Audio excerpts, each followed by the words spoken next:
Yo, what's going on, guys? Welcome to the United Truth. And we want to get into today's game. We're going to get into a little bit later on predictions. We're going to go into the starting lineup and what we think is going to happen today, guys.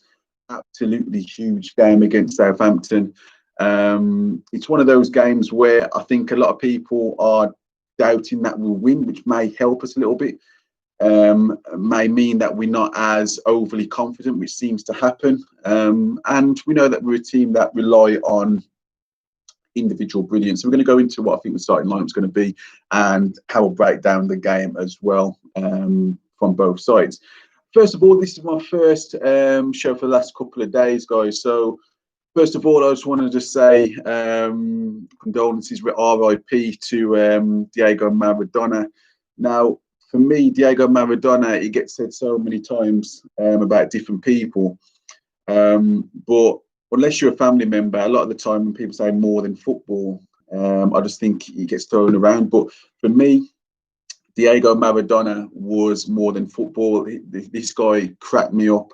For me, there's never been a good footballing film, but if they ever did one on Diego Maradona, it would probably be the greatest footballing film ever. Maybe that, along with maybe George Best. But sometimes you get these once in a generation type characters that really do just transcend football.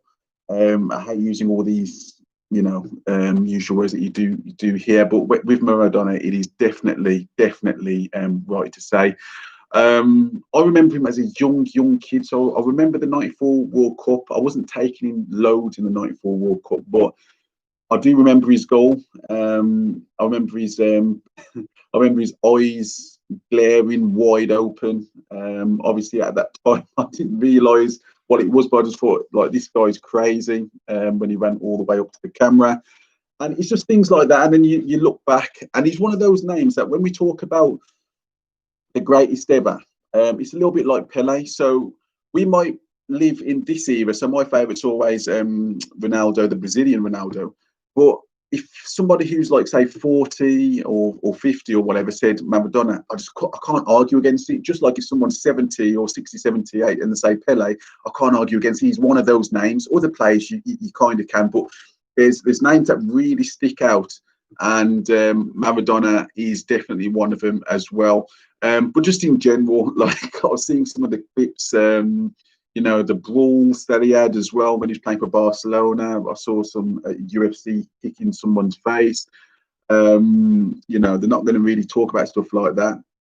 Even the hand of goal that they try to talk on the Daily Mail and stuff like that, and trying to make Peter Shilton out to still harbour, there was asking him questions, and he was asked a question, but the way that they do it, he was like that Peter Shilton wasn't getting over it, which I thought was bad. But just in general, like the hand of God goal, if you actually see the build-up, he beat a few players then as well. So it's one of them, and he scored one of the greatest goals in history. So this guy is just, like I said, more than a footballer. He's one of those. We know that he had his outside of football antics as well. He's just one of those sort of people that you just want to meet.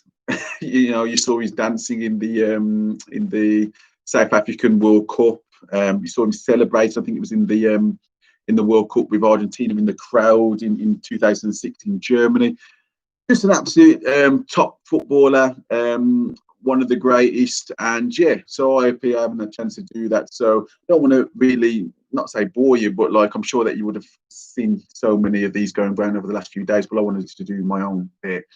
Okay, so today's game, guys, absolutely huge game for real. Results have kind of, if you're ambitious and you saw Liverpool draw yesterday, if you're ambitious, you'll see that potentially we can go, I think it's 4 points behind with the game in hand. No, it's 5 points behind with the game in hand. I know it's against Aston Villa, but still 5 points behind. If you're not ambitious, then you just want to go through this game and just hope that we don't get beat.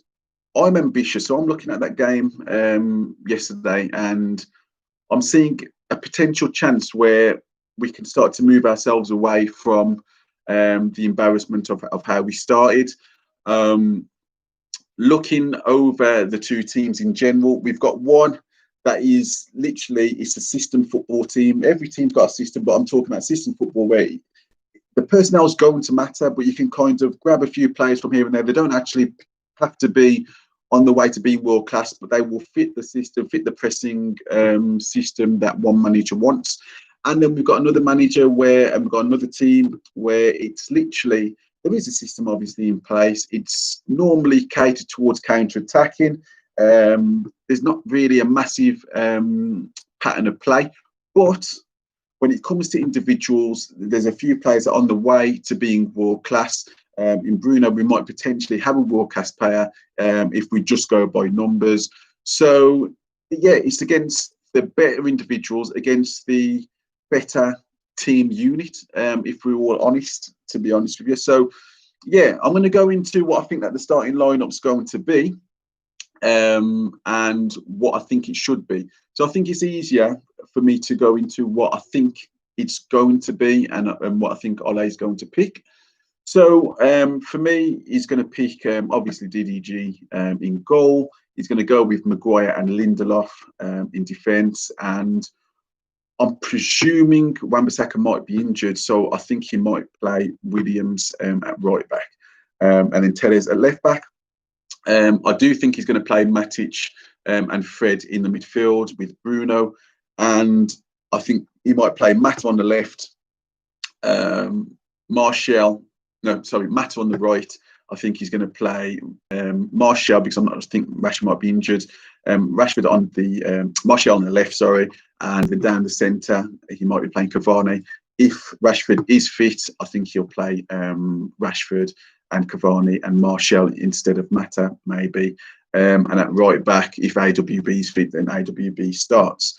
Now, for me, starting lineup, because we're playing against a team like this and we are going to get pressed, we are going to rely on individual brilliance like normal. So we need our best individuals out there, but we still need a protective screen. So my starting lineup would still be, it would definitely be David De Gea in goal. But if AWB is injured, then I would play Tuanzebe at right back. I just think he's physically stronger, he's quicker, he's better on the ball than Williams. He's more developed just in general. I think Williams is a little bit lightweight. So yeah, it would be Wan-Bissaka if he's fit. But other than that, I think it's got to be Tuanzebe. Then Lindelof and Maguire, and then Telles. In midfield, McTominay is obviously injured. So for me, I would definitely play Matic. Well, I would play Van der Beek. I would play Van der Beek in midfield. I play Bruno. And depending on Rashford, again, if Rashford's fit, then he plays on the left. He plays on the right. I play Martial on the left. And I'd play Cavani down the middle. If Rashford is injured, then for me, I would have to play Dan James on the right. I'd have to play Martial on the left, and I'd have to play Cavani down the middle. Now, the important thing of these two starting lineups is that there's not actually much change, but a big change would be in midfield. Now, Fred's played a lot of football over the last few weeks, and we need players that are kind of like press resistant in midfield.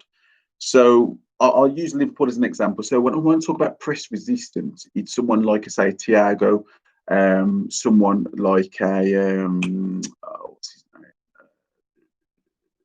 Wijnaldum. So if they get pressed, they could literally beat a player, hold off a player, do a little bit of skill, or pass it quick enough so they don't lose possession, so they don't get caught in traps. Now, Fred has his limitations and he's got his good qualities. One of his limitations is that he doesn't see the pass quick enough all the time. Against a team like, say, PSG, or against the better teams, it's a lot easier because he knows his job. He knows that he'll probably be next to McTominay. He knows his job is literally to tackle and pass it to the player who's going to be able to create a little bit more. And you probably get a little bit more time, as they probably don't have the same sort of system as, say, Southampton do. The reason why I'm bringing in Van der Beek is because he plays the ball a lot quicker. There are worries with Van der Beek because It's not like a new toy with me. Like for a lot of people, it's like a new toy. Get Van der Beek in, get Van der Beek in, get Van der Beek in. For me, he can't play every single game. And I saw in midweek, I saw his attempt to run back at one point. Now, that sort of thing is a little bit scary in the Premier League because the transition of teams is so quick compared to what it would have been on Tuesday night. But I play Van der Beek because he sees the pass very, very quickly. So we've seen the pass very quick. It means that you can beat the press, and before you know it, you're through on goal. That's going to be absolutely massive. You cannot dawdle on the ball. But then I'm contradicting myself by playing Matic because he does tend to dawdle on the ball. But what I see with Matic is because of his strength and his size, he can be, when he's on form, he can be press resistant. He can hold players off. He can actually beat a player and then play somebody else and pass the ball on. Whereas I think Fred's a little bit lightweight. He can't get himself out of danger using his strength. So I think that this is the game for Van der Beek, and I think this is the game for Matic playing midfield, with McTominay not being fit. Pogba would have been another option as well, because again, it's a little bit like Matic, but obviously better. So yeah, those will be my two midfields. So that's where the attack becomes even more important, because hopefully Rashford is fit to play on the right.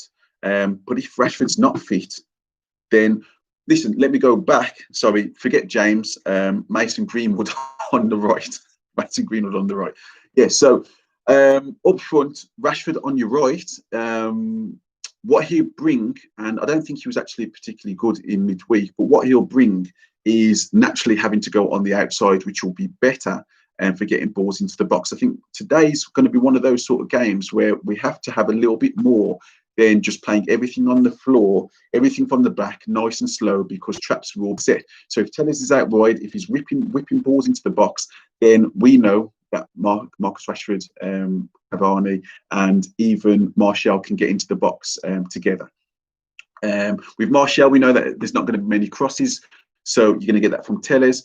But on the right-hand side, we know that Wan-Bissaka might not be the best at crossing, even though he has been improving, but we can get that from Rashford, because I don't think he's that much of a thinking man's footballer. So we probably will drop the shoulder, try to get balls into the box, and he can come in and play centrally as well. So these things are really important because sometimes you have to think about the team that you're playing, and you've got to have a little bit of a vision of what you see and what Southampton are going to be doing. So what Southampton are going to be doing is setting traps. They're going to want people to have the ball in certain areas, because I've heard a lot of their players talking about that they know when to turn it off and when to turn it on and stuff like that. So it's all about them setting traps and what you do with those traps. And I always think getting enough width is really important, and that's where Alex Telles is going to be really important, and that's where Marcus Rashford, with the limitations of Aaron Wan-Bissaka if he's playing, can give you as well.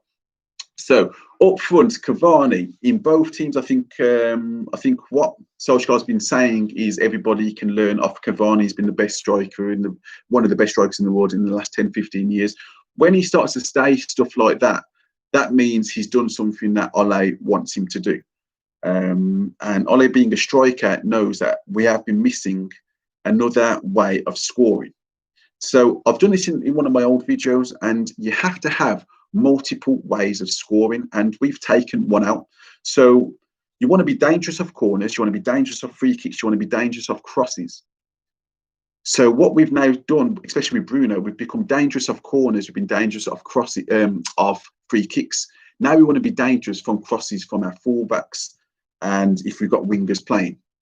So having that with Cavani as well, being a world-class striker, he has been a world-class striker. Let's not get away from that. It gives us another option, and I keep saying it, from the best teams, we've seen Kevin De Bruyne crossing from deep, pinpoint. We've seen Liverpool do exactly the same with Robertson, with Trent.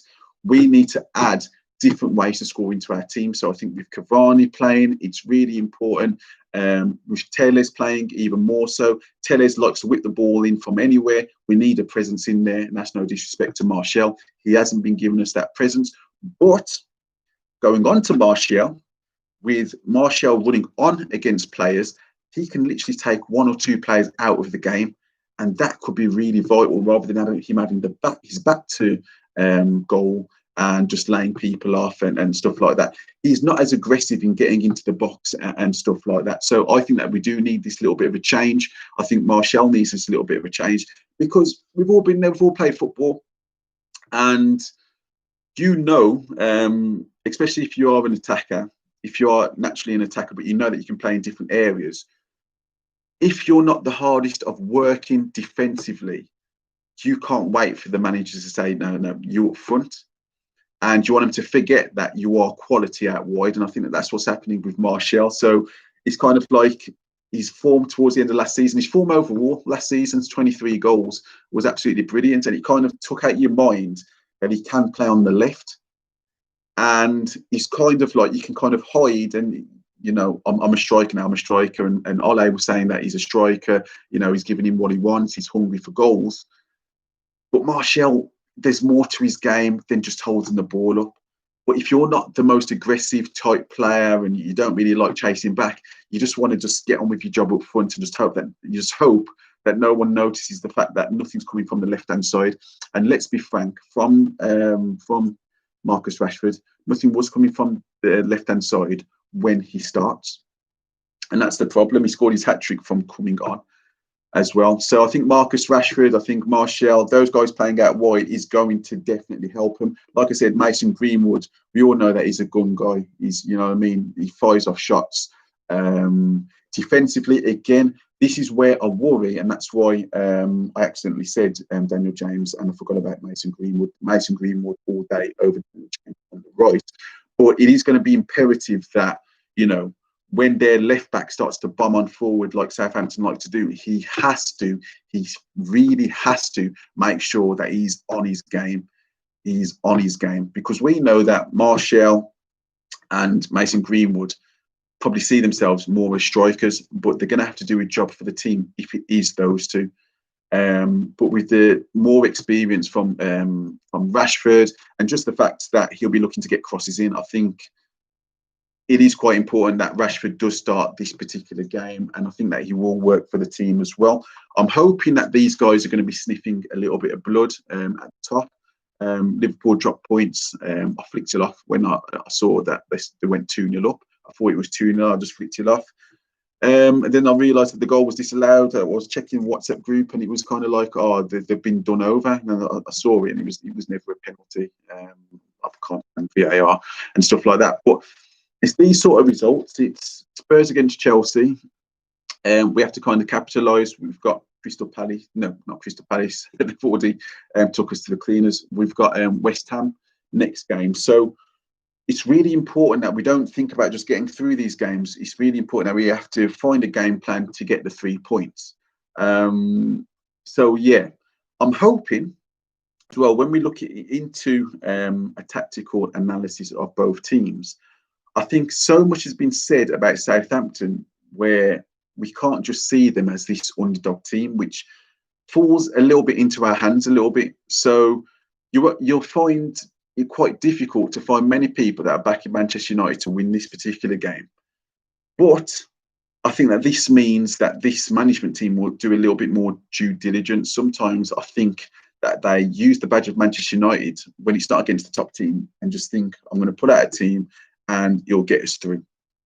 I think in this particular game, with everyone talking so much about Southampton and stuff like that, they will look into this, whether it was anything, I don't really know, what I think about the management going forward. But I'm hoping that they look at this, they start to think, player for player, these are nowhere near us. But as a group, look at when they press, look at the traps that they'll try to set. If AWB is playing, look at the trap that they'll try to set just to surround him and stuff like that. It's important things that they really do check. And up front, we can look at Southampton a little bit anyway.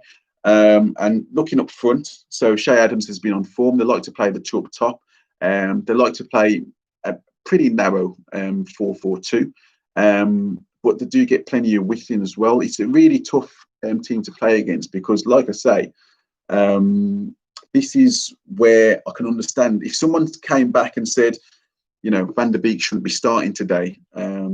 I can kind of understand what they're saying. I'm saying Van der Beek because I'm thinking about us in an attacking sense. But if you start to think about Southampton, you think about our two centre backs, not really the quickest, and you start to think to yourself, they're playing with two strikers. Could this be a problem? I'm like, it may well be a problem, but at the end of the day, we should have three people in our midfield that can kind of cause some damage, and we have to think about ourselves. That's why I'm going for Van der Beek in this particular game.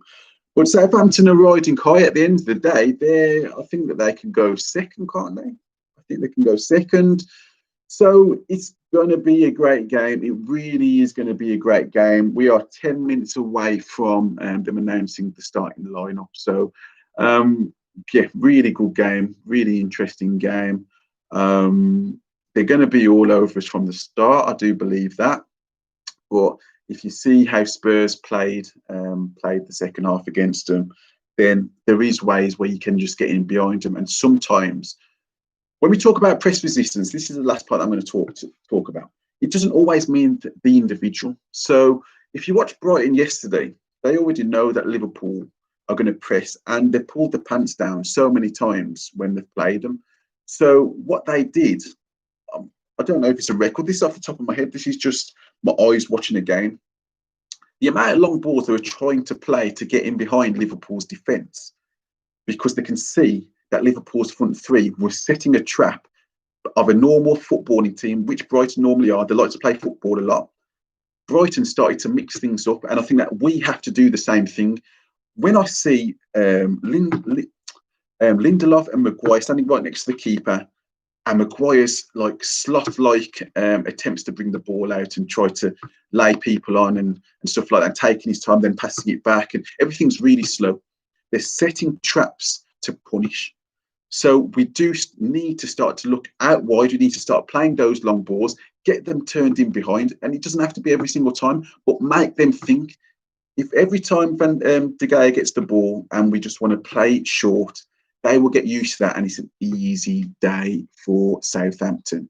Mark my words, it's easy. If you're in the right position from the start and you know when to press, it becomes an easy day. If all of a sudden you're getting balls around the corners and getting teams turned, it makes them think they don't know what's going to happen.